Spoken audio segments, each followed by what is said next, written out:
Hi everyone, welcome back to another episode of Janda Bercanda Podcast. I'm Tanya, your host. Kangen nggak? Udah lama ya kita nggak ngobrol. Habis liburan Janda Bercanda. Janda Bercanda liburan juga akhirnya. Nah sekarang setelah kembali kita ngobrolin apa nih? Gimana kalau kita ngobrolin Women on Money series? Kali ini adalah seorang pengusaha yang berhasil merubah bisnis gerobak menjadi franchise senusantara. Dan ambisi kedepannya lagi adalah untuk perusahaannya go IPO. Sebelum lanjut, jangan lupa di subscribe kalau yang belum. Dan untuk di follow, di share, dan juga di komen dan kasih tahu ya. Maunya episode apa aja yang kedepannya. Alright, without further ado, I present to you Ibu Yanti Isa dari Amazy Food Resto. Nah, Amazy Resto ini Bu Yanti cerita dong sedikit Amazy Resto apa sih? Red Crispy itu sebetulnya mulai dari gerobak ya. Idenya dari kita melihat kok banyak banget orang kalau kita jualan bumbu masak kan harus ngajarin masak, tapi ternyata mereka nggak bisa juga manajemen keuangan, nggak bisa juga jualan, nggak bisa juga bikin menjalankan operasional gitu. Jadi akhirnya ya udah kita bikin franchise aja, tapi waktu itu masih gerobak ya, fried chicken namanya Red Crispy. Kemudian tahun 2007 kita ganti merek jadi Amazy sampai sekarang. Namanya bisnis nggak boleh sembarangan, walaupun gerobak harus bikin laporan keuangan. Ya memang cuma bikin cash flow sama laba rugi di Excel. Tapi harus ada stok opname, harus ada forecasting, harus ada rencana jual, rencana pembelian, rencana buffer stock gitu loh. Itu modalnya berapa untuk bisa dari waktu kalau orang yang mau franchise pada waktu itu? Waktu itu kan saya jualnya di acara gitu ya. Saya bikin seminar wirausaha untuk seluruh Indonesia. Jadi saya dari awal usaha kan mikirnya nasional gitu kan. Terus bikin publicity, bikin PR campaign gitu kan. Jadi waktu itu bikin acara seminar yang datang tuh 150, langsung yang closing tuh 50 gitu. Jadi waktu itu tuh dalam waktu singkat 3 tahun kali ya, itu banyak banget bikin OTT dari Indonesia. Jadi walaupun training yang di garasi rumah saya, yang datang tuh dari Irian, dari Sulawesi, dari Lampung, dari seluruh Indonesia yang datang gitu loh. Seperti itu. Jadi ya usahanya boleh kecil ya, size-nya kecil, tapi kita harus berpikirnya tuh ya tadi itu harus by system gitu ya. Iya, itu berapa harganya modal kalau orang untuk buy-in untuk franchise? Waktu itu pertama gerobaknya 9 juta. Oke, jadi dengan modal 9 juta waktu itu orang udah dapet sistem, udah dapet pokoknya tinggal jalan, tinggal operational. Gerobaknya juga udah dapet? Udah dapat, iya. Jadi waktu saya bikin usaha ini saya sambil kerja gitu kan. Tadinya usaha sambil jalan karena saya tadinya nggak mau di operasional lagi. Saya kan udah lama ya kerja di berbagai multinational company dan 15 tahun terakhir kan saya di top management. Jadi saya pikir udah kenyang juga ya di operasional, di manajemen gitu. Kenapa saya nggak dari awal, kenapa nggak dari awal saya berada di posisi investor, tapi yang bikin strategi, bikin sistem gitu kan. Jadi ya udah dari awal saya kasih semua operasional ke manajemen, ke profesional. Tapi ternyata kan nggak mudah ya. Saya keluar akhirnya harus resign dari tempat saya kerja terakhir tahun 2012 karena saya punya feeling kok banyak saya pikir stagnan gitu ya, walaupun waktu itu bisnisnya belum stagnan ya, tapi saya melihat nggak ada progres gitu ya, tapi ternyata bukan hanya nggak ada progres gitu, ternyata ada fraud ya. Jadi orang munafik penuh iri dengki tuh mukanya tuh halus loh, mukanya tuh halus sopan di depan kita ya tuh. Jadi ampun. mukanya ada topengnya ada 10, itu bahaya loh orang kayak gitu loh.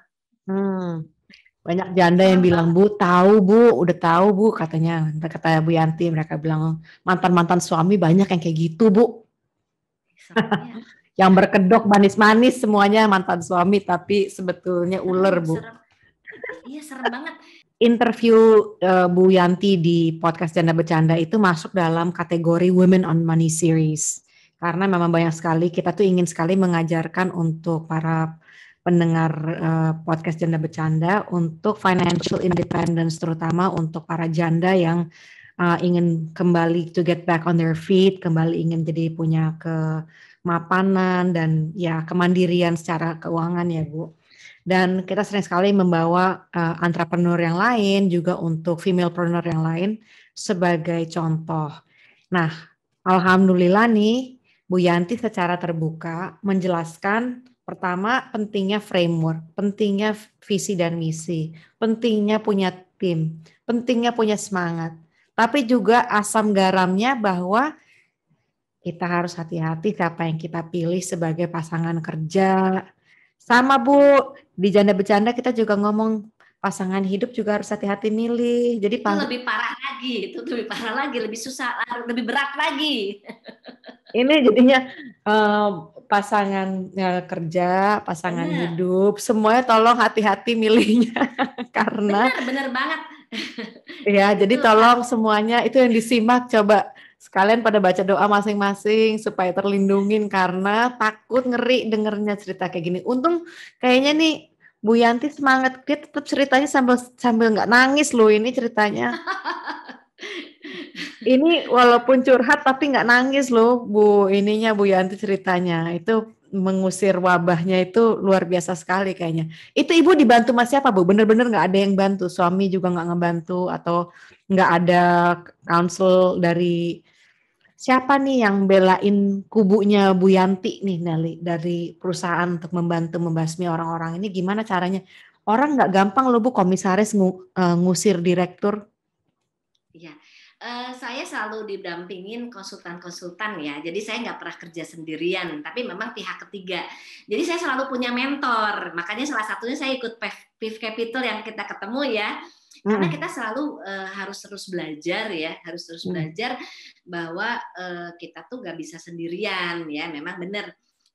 Jadi saya tahun 2018 udah jadi direktur, saya turun ke bawah, benar-benar turun ke bawah, back to the basic gitu loh. Jadi Ibu dengan memanage waktu untuk keluarganya bagaimana Bu? Gitu loh, karena Ibu udah kayak mimpin partai Bu.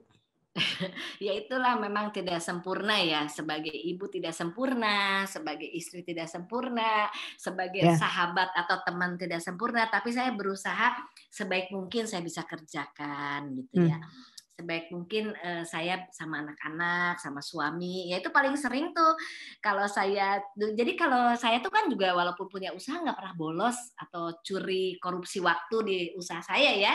Jadi kalau saya misalnya ambil cuti tahunan liburan gitu ya, ya udah kita liburan ke Jambi gitu sama anak-anak, liburan dulu gitu, abis itu mengunjungi outlet gitu, anak-anak ikut juga gitu kan. Jadinya Ibu rencana ke depannya apa untuk perusahaan Magfood dan Amazi? Ya, saya sih tetap tidak akan menghilangkan cita-cita saya bahwa ini harus jadi apa ya, perusahaan yang harus hidup ratusan tahun. Kalau kitanya udah meninggal kan jadi amal jariah kita ya, jadi pahala yang terus mengalir. Dan kita harus jadi perusahaan yang besar one day. Makanya saya kenapa ikut kelas tadi ya, ikut mentoring di PIF Capital.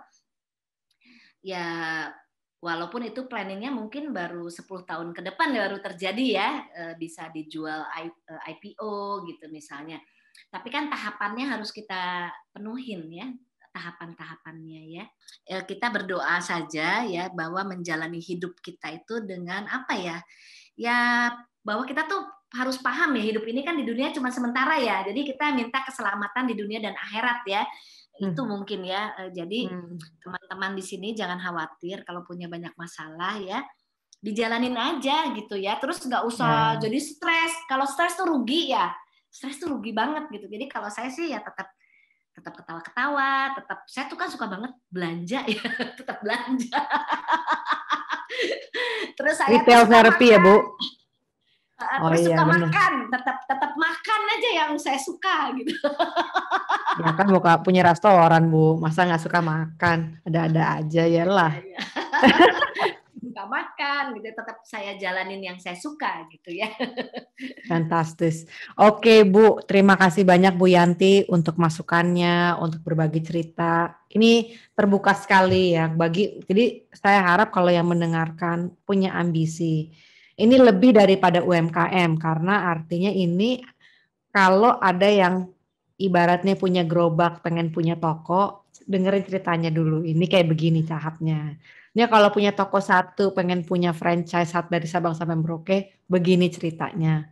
Tapi nggak semuanya muluk-muluk, nggak semuanya enak-enak, banyak beratnya. Dan ini juga ceritanya. Jadi dipelajarin, didengerin.